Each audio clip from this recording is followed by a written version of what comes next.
একটা আপুর থেকে শোনা কিছু কথা। আপু বলতেছে, আমার হাজবেন্ড আমার ভুলে যাওয়া উচিত জেনে গিয়েছে। মুহূর্তে আমার ফিউচার এলোমেলো হয়ে গেছে। কি করব বুঝতে পারছি না। আমার বিয়ের বয়স ৩ মাস ১৯ দিন। বিয়েটা পারিবারিকভাবেই হয়েছিল। বিয়ের আগে তার সাথে সামনাসামনি ২ দিন কথা হয়েছিল। প্রথম দিন ওনার পছন্দ অপছন্দ, অতীত বর্তমান ও ভবিষ্যৎ পরিকল্পনা শেয়ার করে আমার কাছে। তার চাওয়াগুলো শেয়ার করে আমাকে। আমাকেও তার কাছে কি কি আশা করি, আমার পছন্দ অপছন্দ জানতে চায়। আমি তেমন কিছুই বলিনি। এর কয়দিন পর দ্বিতীয়বারের মতো আমরা দেখা করি। সেদিন আমি অনেকটা প্রিয় হয়ে অনেক গল্প করি। এক পর্যায়ে উনি কাবিনের বিষয়ে বলেন, দেখুন আমি এখনো প্রতিষ্ঠিত না, ক্যাশ টাকাও তেমন নেই, তবুও কাবিন দিয়ে বিয়ে করতে চাই। আপনি কেমন আশা করবেন আমি ঠিক তেমনই আমার সামর্থ্য অনুযায়ী আগাবো।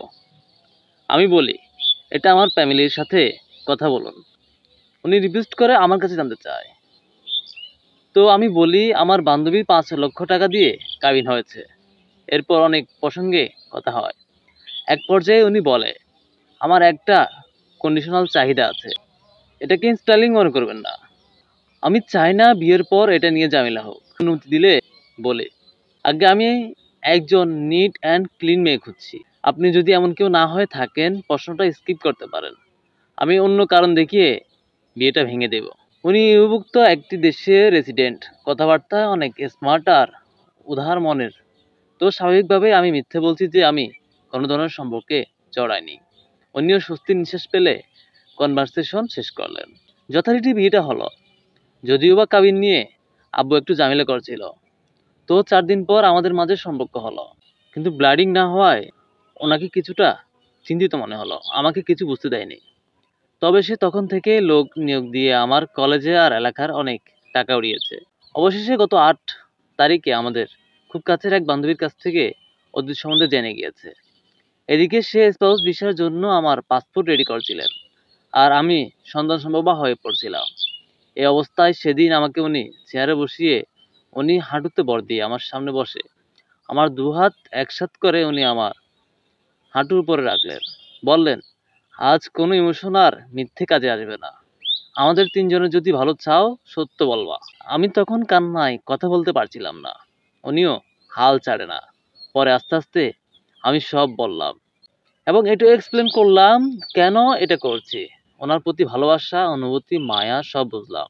ওনার চোখগুলো লাল হয়ে গেছে, হাত কাঁপছিল।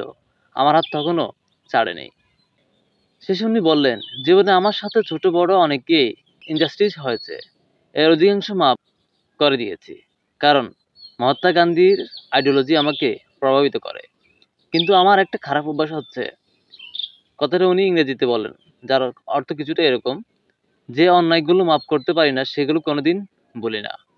যেদিন আমার সব শক্তি দিয়ে আঘাত করে তার সর্বোচ্চ ক্ষতি করতে পারবো সেদিন পর্যন্ত মনে রাখি।